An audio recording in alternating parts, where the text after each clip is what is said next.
Good morning and welcome to Community Church. I'm Andrew Galuska, the Director of Music and Fine Arts, and welcome to our Advent Poetry and Organ series. This is number 2 out of 3, and today is a very special day. Jill and I have prepared a program for you with poems and repertoire that we love.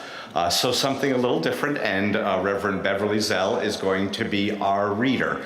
But leave everything outside. Leave all the clutter of this world. Leave all the constant bombardment of worldly things outside of these walls. For the next 45 minutes, be engaged, be in the moment, be in the spoken word, be in the music. And we hope that it transforms you and gets you ready for what Christmas actually is. Thank you for being here. I'm going to introduce Sean Sexton. Sean, would you please come up and introduce Bev?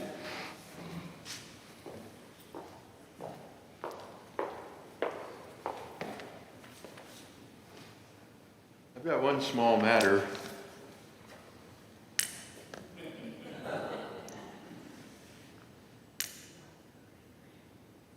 Why not, right?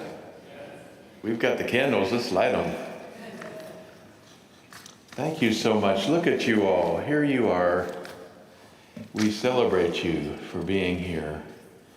And we're so grateful that you are interested in poetry and that you want to be here to hear it, and you even like music, sort of.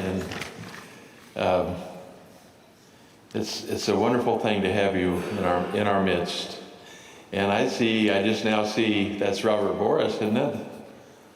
He's back in town, and he's going to be one of the exhibiting artists on our walls in the narthex at one point. So keep an eye out for him. That's going to be a little ways down the road. Beverly Zell. Bev is our reader today. And she is our minister of congregational care. She almost needs no introduction.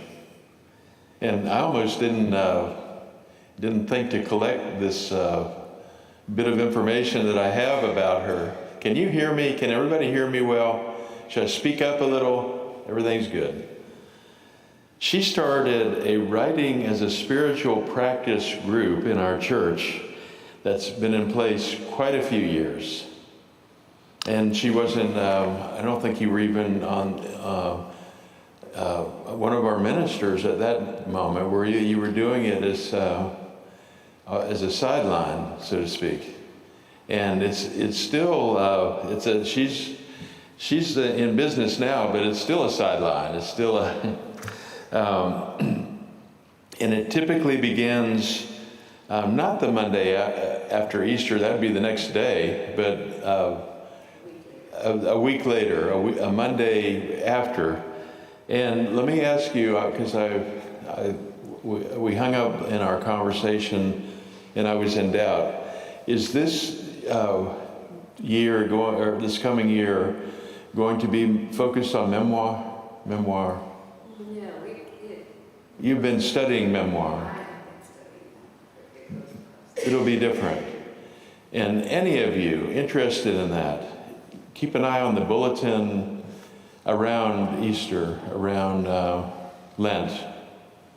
And there will be an opportunity for you to be in that group if you'd like. And I don't know why you wouldn't. Writing is a spiritual practice. She began writing when she was 6 years old. She graduated from Yale Divinity School, received her graduate degree from Carnegie Mellon, and while at Yale, she won the Mercick Prize, which is basically a writing prize. And she wrote and presented a sermon and was awarded that prestigious prize. So she's serious about writing. And she's serious about reading too. She she'll be a wonderful presence here in a moment or two. She told me when growing up, when I was 10, I wanted to be a minister. She's always known these things about her life. It's really interesting. People don't always.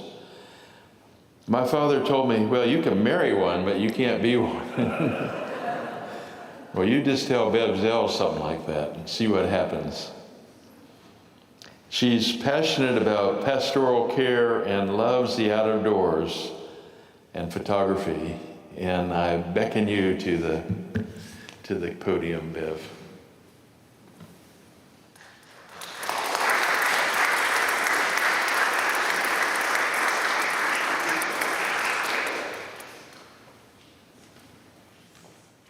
It's wonderful to get applause, since when I preach, you don't get that. A few amens, but not applause. It's a privilege to be here with you all today, and I'm so grateful for the opportunity to read poetry that is so beautiful, when so often in these poetry and organ events, I have been like one of you sitting in the pew and just valuing this whole program that Andrew and Sean have put together. So it's a privilege to be here with you. The first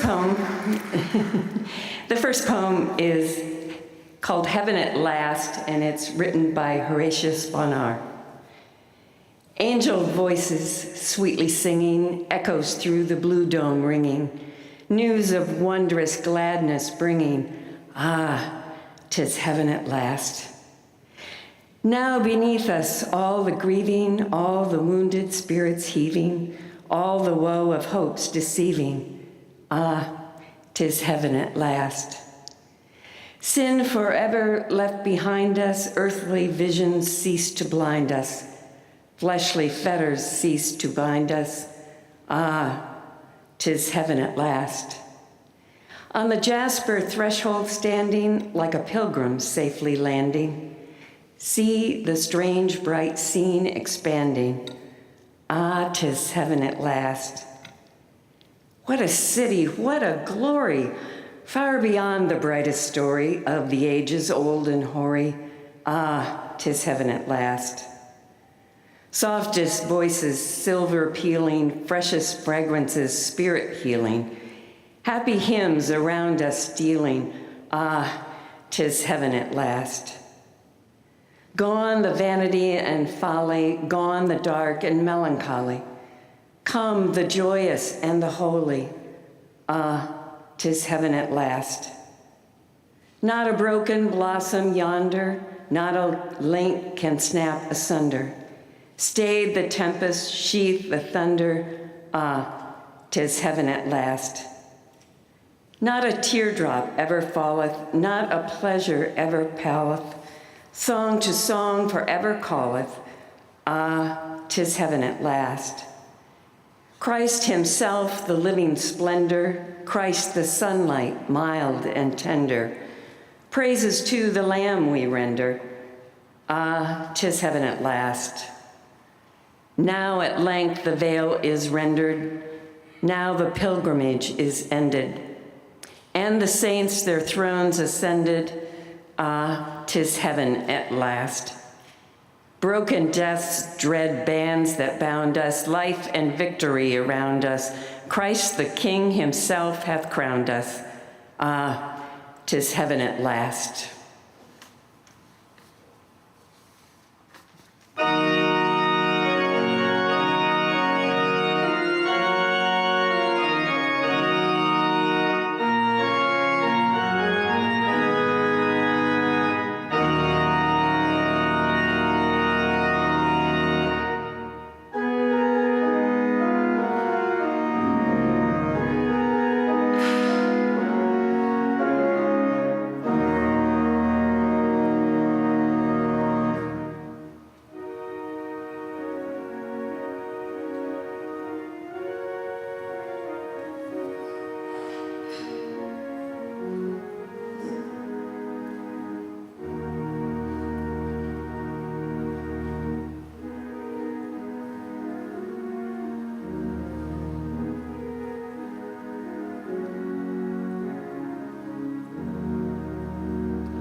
Our second reading is a poem by Emily Dickinson, The Moon.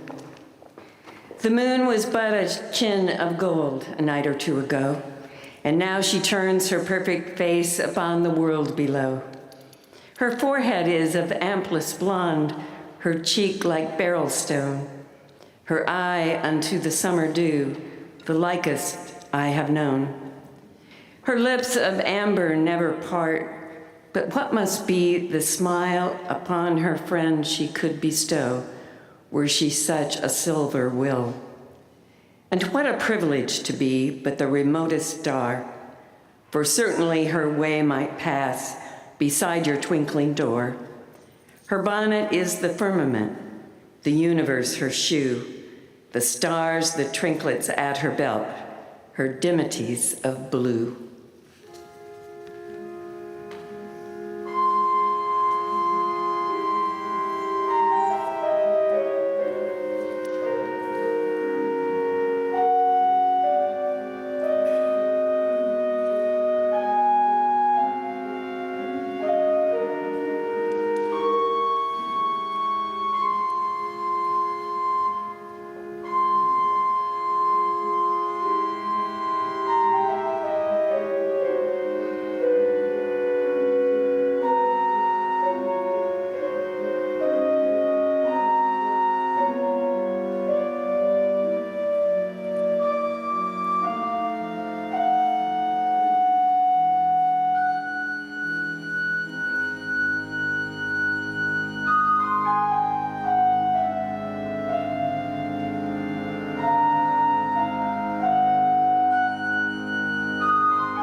have to tell you that this is the first time that I've had the privilege of being able to watch the facial expressions and the body of the musicians. And with both Jill and Andrew, the only way I know to express it is to say that they are embodying the music. Am I right? Sure, absolutely. Yeah. It's a wonder. We should actually turn the organ around so that you all could see it too. The next poem is by J.R. Tolkien, Noel. Grim was the world and gray last night. The moon and stars were fled. The hall was dark without song or light. The fires were fallen dead. The wind in the trees was like to the sea, and over the mountain's teeth it whistled bitter, cold, and free as a sword leapt from its sheath. The Lord of Snows upreared his head, his mantle long and pale upon the bitter blast was spread and hung o'er hill and dale. The world was blind, the boughs were bent, all ways and paths were wild. Then the veil of cloud apart was rent, and here was born a child. The ancient dome of heaven sheer was pricked and distant light. A star came shining white and clear alone above the night. In the dark, in the dale of dark, in that hour of birth, one voice on a sudden sang. Then all the bells in heaven and earth together at midnight rang. Mary sang in this world below, they heard her song arise, o'er mist and over mountain snow to the walls of paradise. And the tongue of many bells was stirred in heaven's towers to ring. When the voice of mortal maid was heard, that was mother of heaven's king. Glad is the world and fair this night, with stars about its head. And the hall is filled with laughter and light, and fires are burning red. The bells of paradise now ring with bells of Christendom. And Gloria, Gloria, we will sing that God on earth is come.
Our next reading is titled Making Peace by Denise Levertov. A voice from the dark called out, "The poets must give us imagination of peace to oust the intense, familiar imagination of disaster. Peace, not only the absence of war, but peace like a poem. Peace like a poem is not there ahead of itself, can't be imagined before it is made, can't be known except in the words of its making, grammar of justice, syntax of mutual aid. A feeling towards it, dimly sensing a rhythm, is all we have until we begin to utter its metaphors, learning them as we speak. A line of peace might appear if we restructured the sentence of our lives are making, revoked its reaffirmation of profit and power, questioned our needs, allowed long pauses. A cadence of peace might balance his weight on that different fulcrum, peace, a presence, an energy field more intense than war might pulse then. Stanza by stanza into the world, each act of living, one of its words, each word a vibration of light, facets of the forming crystal.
Before the next poem is written, I want to take a little bit of time to introduce the poet.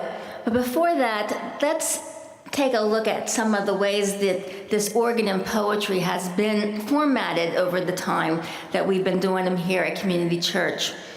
Generally speaking, Andrew improvises and gets his inspiration from the poetry that is read at that moment. Today, you are seeing us perform pieces of music that were composed not in any relationship to the poetry that's written.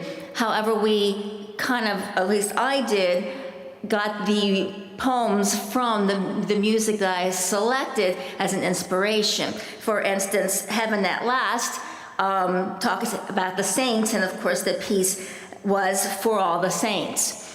And the Noel, which talks about Christmas Eve, and the offertory was from the Midnight Mass. But the next piece, Toccatina for flute, I just like the piece. It's very simple, it's fun, but I couldn't find the poetry to go along with it that suited. So I called a dear friend of mine, former student, when she was like this big. She studied with me for at least more than a decade. She's now a mature young lady. I wrote to her one night and I said, Jessica, she writes poetry, she's written books, she's a great pianist, she's a beautiful artist.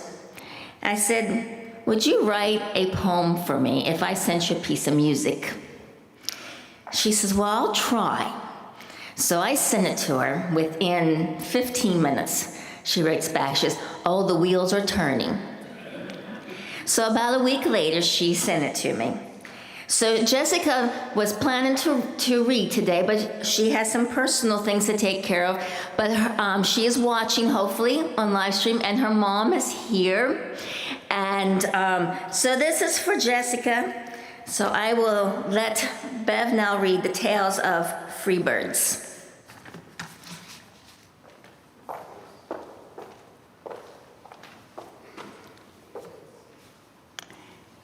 Tales of Free Birds. In the morning glow where the sun meets the sky, a chorus of free birds takes flight, oh so high. With feathers like rainbows and songs full of cheer, they dance through the skies that stretch wide and clear. Joyful and playful, they twirl in the breeze. In a symphony of laughter, they flint through the trees. With each cheerful chirp, they echo their glee, painting the air with a melody free. With a playful abandon, they soar without care in a world full of wonder, adventures to share. With each playful twist, they beckon the sun. As the world seems to brighten, it's all just for fun. They plunge through the sunbeams so warm and inviting, playing tag in the shadows, their spirits igniting. With each playful swoop, they embody pure grace, reminding us all of the beauty in space. Hope rides the wind on their delicate wings, a promise of dreams and the joy that it brings. When life feels heavy and worries abound, just listen for laughter and look all around. So let us be like these birds in the sky, embracing the joy as we venture and fly. For happiness blossoms when hearts are set free on adventures together in sweet harmony.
I wish that all of you could have seen Jill's face as she was playing that. It was like watching a little bird really echoing the poems. Our final reading today is Ring Out Wild Bells by Alfred Tennyson.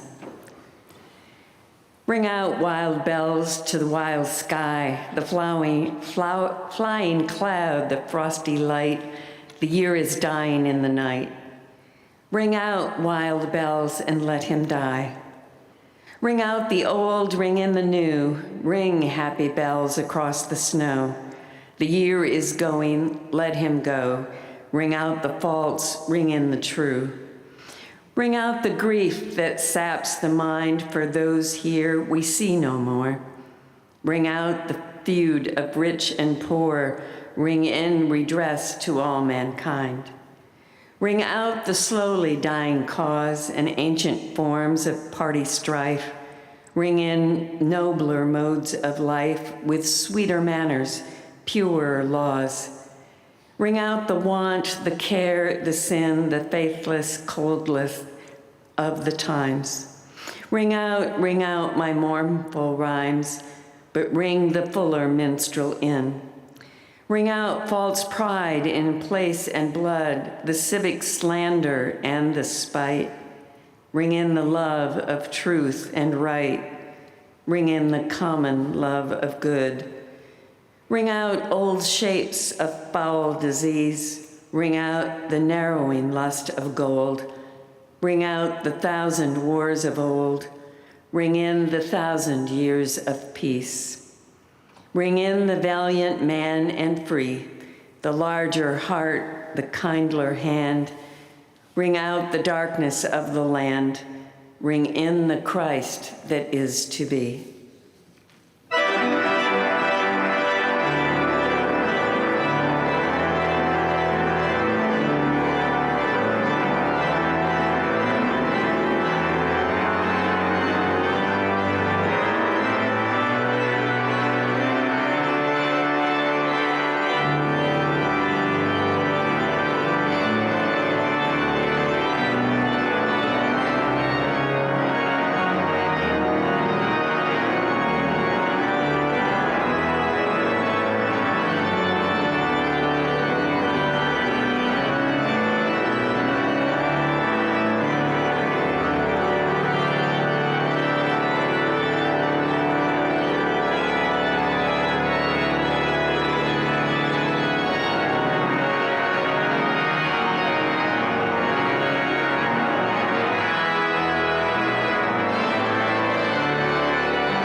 Thank you.